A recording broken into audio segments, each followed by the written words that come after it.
and welcome to another studio vlog.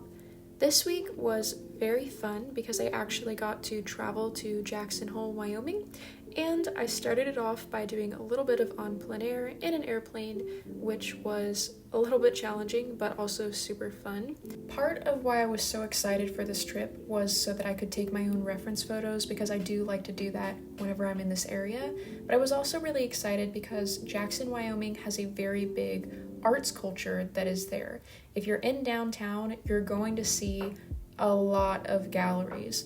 The Wilcox Gallery 2, guess what? There's a Wilcox Gallery 1 on a different part of the town. So there's a lot of art galleries there. You're going to find a lot of cool things that are inspired by the local landscape and wildlife, and it's just really neat to see.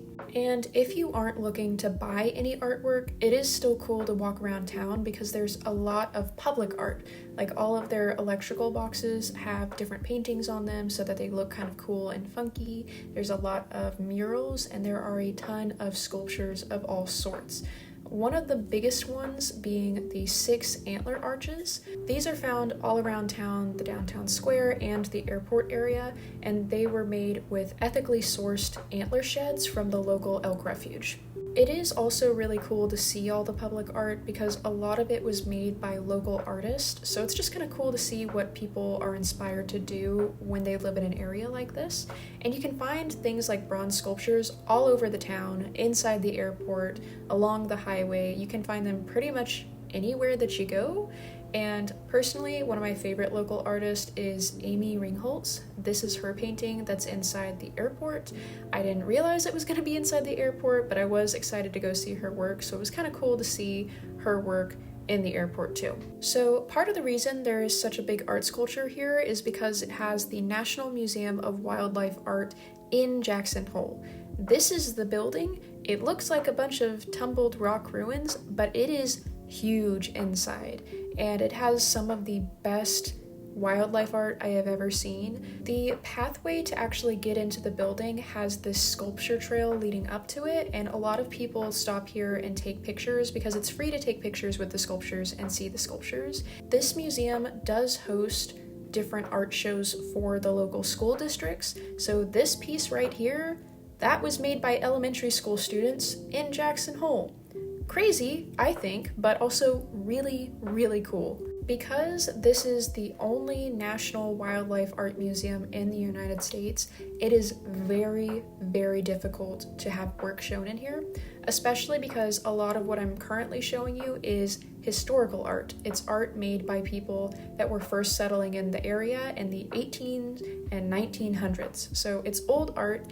They do have a couple of modern contemporary art events throughout the year, but a lot of those calls for art are very underground and very hard to find. Their 2 main events that they host every single year are also by invitation only, and they tell you do not ask them for a solo show, because if you have to ask, you are not getting accepted. This solo show exhibition by Ronan Donovan, he works for National Geographic, so that kind of tells you the caliber of artist you have to be before you can get a solo show here. Now we're getting to the part where I'm going to show you why I wanted to take reference photos here. These are the Grand Teton Mountains overlooking Snake River, and it is absolutely beautiful in the springtime. This is the first time I've ever gone and there's been full snow on the ground, but it is incredible. This area also has a ton of wildlife. So we saw elk, deer, moose, bison, mountain sheep, ducks, geese, chipmunks, muskrats, and some massive ravens. And I was excited to come here whenever there were so many animals because I want to start getting into wildlife art. And there was so much wildlife. We had so many pictures that I was able to take of the elk that were still there, or the deer, or the moose, or these little mountain sheep, which, fun fact, on that trail that we were driving on, there's a sign that says don't let the mountain sheep lick your vehicle, because apparently they will come up and lick your car if you're not careful. So yeah, we saw a whole bunch of wildlife that I was able to take pictures of, and I also got these reference pictures, which I'm very excited to paint and share with you guys. I don't want to hoard my reference photos. I know that not everyone can travel, and because of that, I want to share them with you. I do have a reference highlight on my Instagram, which is at @fallofonart, the same as it is here. So if you want to see any of these pictures and paint them, go ahead to my Instagram and you can snag some of those. One of the things that we did have, though, an issue with, we couldn't go hiking or on the ferry on that lake because that lake was completely frozen over, so there was no way for a ferry to get there. But I did still have a really fun time, and it is just absolutely gorgeous there. Like I said, it was cool seeing it with snow the way that we did, and I'm excited to go back in the future.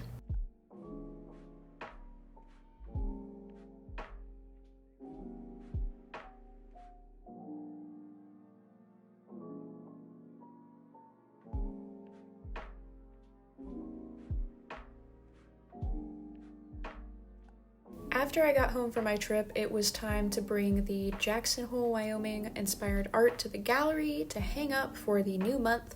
So this is a quick look at that, and there's Teddy just standing there being a good little guy. So I went to the gallery and I hung everything up, and I also took a look at some of the other people who are in the gallery, all their art. Here is my setup. I've already sold 3 of those little circular teeny tiny paintings, and then I've also sold 3 prints this month, I think.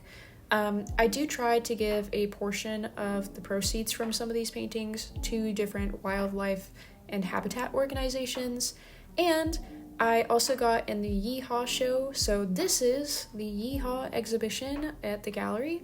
It's really cool to see what people come up with and how Texas-y it is, and that one on the bottom is mine. The very next day after I hung things up, I had another exhibition to go to, which is the Tack This Land exhibition. It is a landscape exhibition, and I got 2 different paintings in there, so you can have a quick look around at some of the stuff that was there. It shows both natural landscapes that are intact and landscapes that are becoming overtaken by industrialism.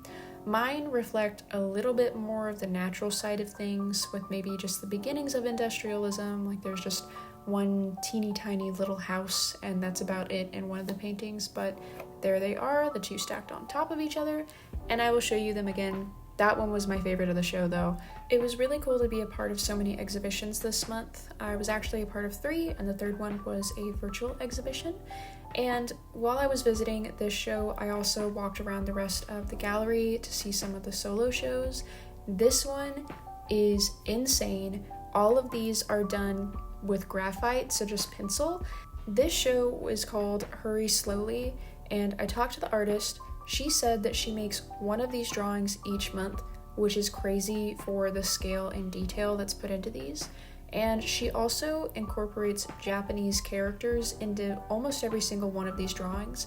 And with those, she will connect the characters to then create these rope designs in the drawings. That is the last thing that I went to this week. I hope you thought this video was enjoyable and fun. So let me know what you want to see, or let me know what you liked about this, and I will see you next time. Bye.